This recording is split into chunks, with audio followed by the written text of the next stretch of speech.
ৰাজ্য চৰকাৰৰ কৰ্মচাৰীসকলৰ বাবে জনাব বিচাৰিছো পুনৰ ৫টাকৈ গুৰুত্বপূৰ্ণ খবৰ। শেহতীয়াভাৱে চৰকাৰৰ কৰ্মচাৰী, শিক্ষক, টিউটৰ, অংগনবাড়ী, আশা, ৰন্ধনকৰ্মী সকলোৰে বাবে পুনৰ ৫টাকৈ গুৰুত্বপূৰ্ণ খবৰ আহি পৰিছে। শংকিত হৈছে অসমৰ হাজাৰ হাজাৰ শিক্ষক কৰ্মচাৰী। কেইবাটাও গুৰুত্বপূৰ্ণ সিদ্ধান্ত লোৱা হৈছে। আশা, অংগনবাড়ী আৰু ৰন্ধনকৰ্মীসকলৰ বাবেও আছে গুৰুত্বপূৰ্ণ খবৰ। সবিশেষ আপোনালোকক জনাব বিচাৰিছোঁ। ভিডিঅ'টো প্ৰথমৰ পৰা শেষলৈকে চাই থাকিব। জনাব বিচাৰিছোঁ আজি প্ৰথমটো গুৰুত্বপূৰ্ণ খবৰ। শংকিত অসমৰ হাজাৰ হাজাৰ শিক্ষক। টেট অনিবাৰ্য কৰি উচ্চতম ন্যায়ালয়ে দিয়া ৰায়ে সৃষ্টি কৰিছে অনিশ্চয়তা। সৰ্বোচ্চ ন্যায়ালয়ত পুনৰ বিবেচনাৰ আবেদন জনাব শিক্ষক সংঘই। ৰাষ্ট্ৰপতি, প্ৰধানমন্ত্ৰী, শিক্ষামন্ত্ৰী, আইনমন্ত্ৰী আৰু সাংসদক দিব স্মাৰকপত্ৰ। এই গুৰুত্বপূৰ্ণ সিদ্ধান্ত গ্ৰহণ কৰা হৈছে।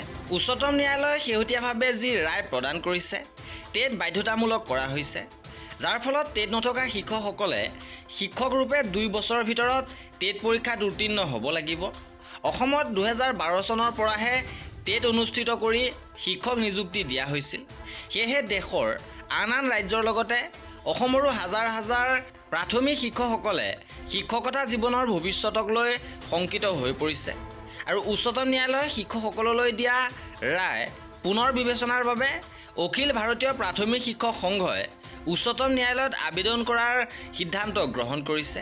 আৰু ইয়াৰ সমান্তৰালকৈ সকলো ৰাজ্যৰ পৰা 19 ছেপ্টেম্বৰত ৰাষ্ট্ৰপতি, প্ৰধানমন্ত্ৰী, শিক্ষামন্ত্ৰী, আইনমন্ত্ৰী আৰু নিজ ৰাজ্যৰ সকলো সাংসদলৈ স্মাৰকপত্ৰ প্ৰদানৰ কাৰ্যসূচী ৰূপায়ণ কৰিব। ইপিনে দ্বিতীয়টো গুৰুত্বপূৰ্ণ খবৰ আহিছে। পাৰিতোষিক বৃদ্ধিক লৈ পুনৰ হ'ব বৃহৎ আন্দোলন। নৱেম্বৰৰ পৰা আন্দোলনৰ হুংকাৰ দিছে জলমিত্ৰসকলে। মাহে ৬৫০০ টকা পাৰিতোষিক দিয়ে দায়িত্ব সামৰিছে জনস্বাস্থ্য কাৰিকৰী বিভাগে। সদৌ অসম PHC অস্থায়ী শ্ৰমিক কৰ্মচাৰী পৰিষদৰ এখন সজাগতা সভা আৰু সংবাদমেলত এই কথা জনাইছে। আৰু চৰাইদেউ জিলাৰ সোণাৰী নগৰত এই সংবাদমেল সজাগতা সভা অনুষ্ঠিত হৈছে। আয়োজিত সংবাদমেলতে সংগঠনটোৰ কেন্দ্ৰীয় নেতৃত্বই ৰাজ্য চৰকাৰৰ ওচৰত উত্থাপন কৰি অহা দাবীসমূহ পূৰণ কৰাৰ বাবে কাৰ্যকৰী পদক্ষেপ গ্ৰহণ নকৰিলে আগন্তুক নৱেম্বৰ মাহৰ পৰা ধাৰাবাহিকভাৱে গণতান্ত্ৰিক আন্দোলন কৰা হ'ব বুলি হুংকাৰ দিছে। আৰু জলমিত্ৰসকলৰ মাননি বৃদ্ধিৰ বাবে দাবী তুলিছে। ইপিনে টিউটৰসকলৰ এটা গুৰুত্বপূৰ্ণ খবৰ আহিছে। দৰং জিলা টিউটৰ সন্থাৰ সভা সম্পন্ন হৈছে। আৰু এই সভাত ৰাজ্যৰ টিউটৰসকলক ন্যূনতম দৰমহা 30,000 টকা দিবলৈ মুখ্যমন্ত্ৰীক দাবী জনোৱা হয়। লগতে অৱসৰপ্ৰাপ্ত টিউটৰ আৰু মৃত টিউটৰৰ পৰিয়ালক মুখ্যমন্ত্ৰীৰ প্ৰতিশ্ৰুতি অনুসৰি 10 লাখ টকা মোকলাই দিবলৈ দাবী জনায়। ইপিনে শিক্ষকসকলৰ বাবে আন এটা গুৰুত্বপূৰ্ণ খবৰ। সদৌ অসম প্ৰাথমিক শিক্ষক সন্মিলনীৰ ৰাতুল গোস্বামীয়ে দিছে এই গুৰুত্বপূৰ্ণ খবৰ।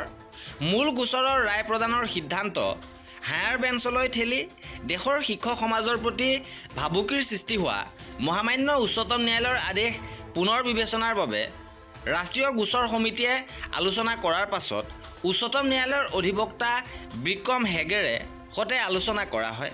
আৰু নিশ্চিতভাৱে সকলো প্ৰকাৰৰ শিক্ষক সমাজৰ হিতৰ বাবে অখিল ভাৰতীয় প্ৰাথমিক শিক্ষক সংঘই সৰ্বোত্তম প্ৰয়াস কৰিব।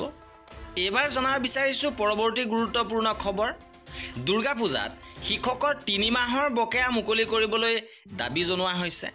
উল্লেখযোগ্য যে গ্ৰেচুইটিৰ ধন 10 লাখ টকাৰ পৰিৱৰ্তে 25 লাখ টকা কৰিবলৈও দাবী উত্থাপন কৰিছে। 1991 পৰা 2001ৰ ভিতৰত বিভাগীয় নীতি নিৰ্দেশনা অনুসৰি এইসকল শিক্ষকক নিযুক্তি প্ৰদান কৰা হৈছিল। আৰু পৰৱৰ্তী সময়ত তেওঁলোকে বিভাগীয় নিৰ্দেশনা অনুসৰি বুনিয়াদী প্ৰশিক্ষণ গ্ৰহণ কৰিছিল।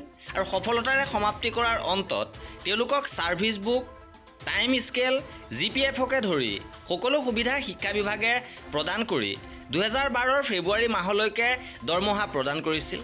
পৰৱৰ্তী সময়ত শিৱসাগৰত পদতকৈ শিক্ষকৰ সংখ্যা অধিক হোৱাৰ বাবে 1995ৰ ছেপ্টেম্বৰ মাহৰ ভিতৰত নিযুক্তি লাভ কৰা শিক্ষক শিক্ষয়িত্ৰীসকলক দৰমহা প্ৰদানৰ ব্যৱস্থা কৰি কোনো ধৰণৰ বাছ বিচাৰ তথা তদন্ত নকৰাকৈ বাকীসকলক অতিৰিক্ত শিক্ষকৰ তালিকাত অন্তৰ্ভুক্ত কৰি দৰমহাৰ পৰা বঞ্চিত কৰিছিল। যাৰ বাবে উক্ত সময়ত শিক্ষক সমাজৰ লগতে শিৱসাগৰ জিলাৰ প্ৰতিটো জাতীয় জনগোষ্ঠীয় সংগঠনে তীব্ৰ আন্দোলন গঢ়ি তুলিছিল।